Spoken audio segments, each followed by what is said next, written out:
Good morning बच्चों। आज मैं आपको तंत्रिका तंत्र के बारे में बताऊंगी। तंत्रिका तंत्र देखिए, हमारे शरीर में, पूरे शरीर में तंत्रिकाएं फैली हुई रहती हैं, ठीक है।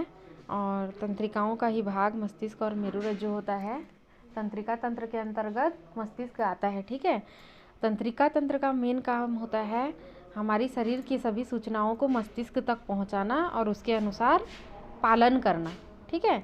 जैसे कोई चीज़ गर्म होती है, ठीक है, हम उसको छूते हैं तो वहाँ से हाथ हटाना है, ये सूचना हमें मस्तिष्क तक कौन पहुँचाता है? तंत्रिकाएं पहुँचाती हैं, ठीक है। मतलब वो उस जगह से हमको हाथ हटा लेना है, ये जो है आदेश हमको कौन देता है? मस्तिष्क देता है। लेकिन कब देगा? जब मस्तिष्क को पता चलेगा कि ये चीज़ गर्म है, अब हमें यहाँ से हाथ को हटा लेना है। तो ये काम कौन करता है? तंत्रिकाएं करती हैं, ठीक है। तो और एक चीज़, जैसे हमारे शरीर में अभी तक हम लोग पढ़ चुके हैं, पाचन तंत्र होता है, परिसंचरण तंत्र होता है, श्वसन तंत्र होता है, उत्सर्जन तंत्र होता है। ये लोग आपस में अपना काम अगर सही तरीके से न करें तो, पाचन तंत्र पाचन की क्रिया न करे तो, उत्सर्जन तंत्र उत्सर्जन की क्रिया न करे तो, है ना।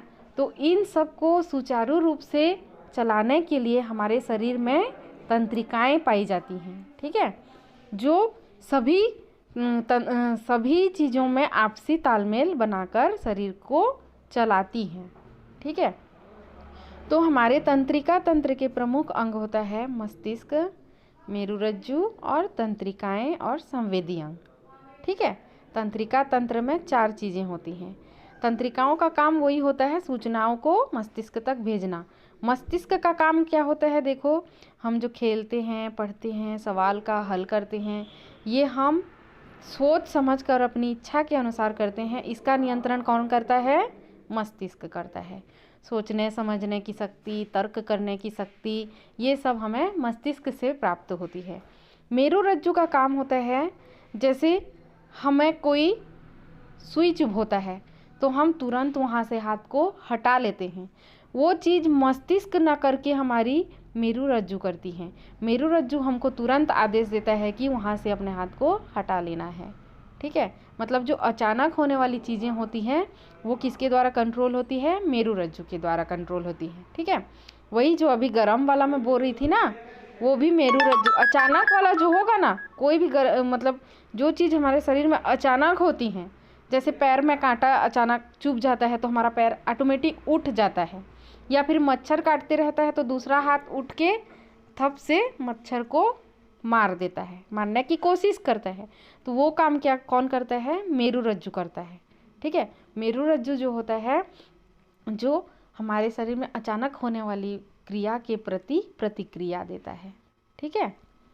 उसके बाद है, तंत्रिकाओं के बारे में पढ़ चुके हो, ठीक है।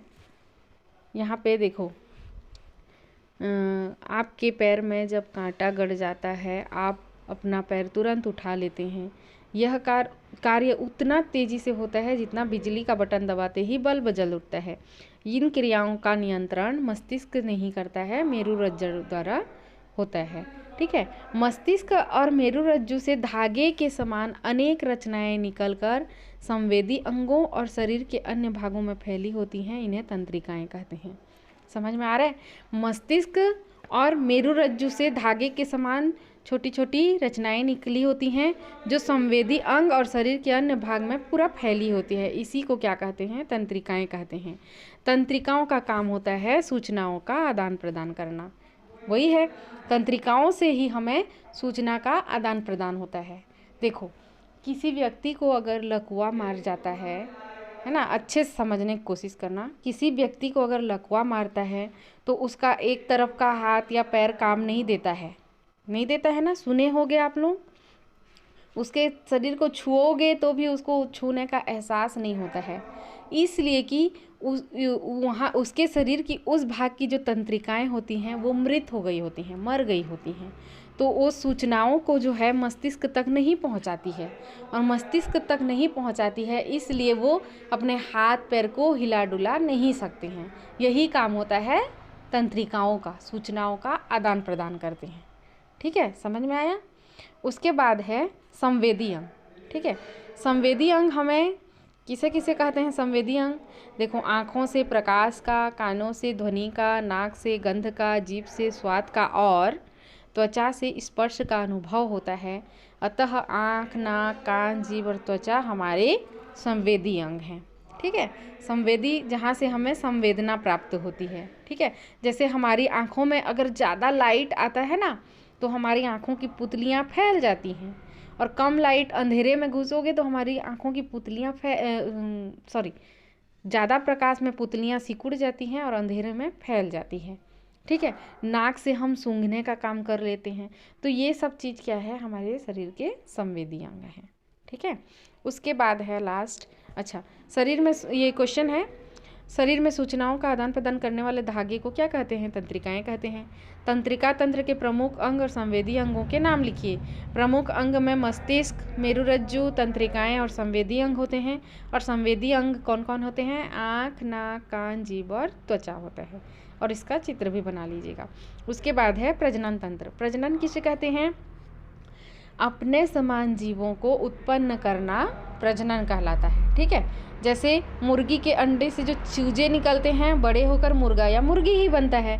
मतलब सभी जीवधारी जो है प्रजनन के द्वारा ही अपने जैसा जीव उत्पन्न करते हैं। ठीक है, जैसे बिल्ली का बच्चा बिल्ली होता है, कुत्ते का बच्चा कुत्ता होता है, मतलब वो अपने समान जीव को उत्पन्न कर सकते हैं। ठीक है, और मनुष्य में भी यही क्रिया होती है। मनुष्य में जो है मुख्य प्रजनन अंग वृषण और मादा में अंडाशय होता है। ठीक है, तो ये हो गया आपका ये चैप्टर कंप्लीट। ठीक है, क्वेश्चन आंसर बता दे रही हूँ थोड़ा सा। हमारे दांत 4 प्रकार के होते हैं। हमारे शरीर में ठोस उत्सर्जी पदार्थ को मल कहते हैं। आँख एक संवेदी अंग है। हृदय रक्त परिसंचरण तंत्र का प्रमुख अंग है। बच्चे देने वाला जंतु कौन कौन है? बिल्ली, कुत्ता, मनुष्य बच्चे देने वाले जंतु हैं। सही संबंध, लार जो क्या है? पाचन है। फेफड़ा श्वसन है। रक्त परिसंचरण है। वृक्क उत्सर्जन है। वृषण प्रजनन है। मस्तिष्क सोच समझकर काम करना। और त्वचा क्या है? संवेदी अंग है। ठीक है, मनुष्य में स्थायी दांतों की संख्या 32 होती है। अंगों से हृदय तक ले जाने वाली वाहिनी शिरा होती है। तंत्रिका तंत्र का प्रमुख अंग मस्तिष्क होता है। रक्त से अपशिष्ट पदार्थों को छानकर मूत्र में किस अंग के द्वारा अलग किया जाता है? वृक्क। निम्न में से संवेदी अंग नहीं है दांत। ठीक है, बाकी को आप लोग लिख सकते हो, इतना को मैं बता दी हूँ। बाकी मैं अगला चैप्टर क्या है उसको मैं पढ़ाऊँगी, गति, बल और दाब को पढ़ाऊंगी। ठीक है, नेक्स्ट अध्याय 10 को अगले क्लास में। अभी इसको बना लेना। ठीक है।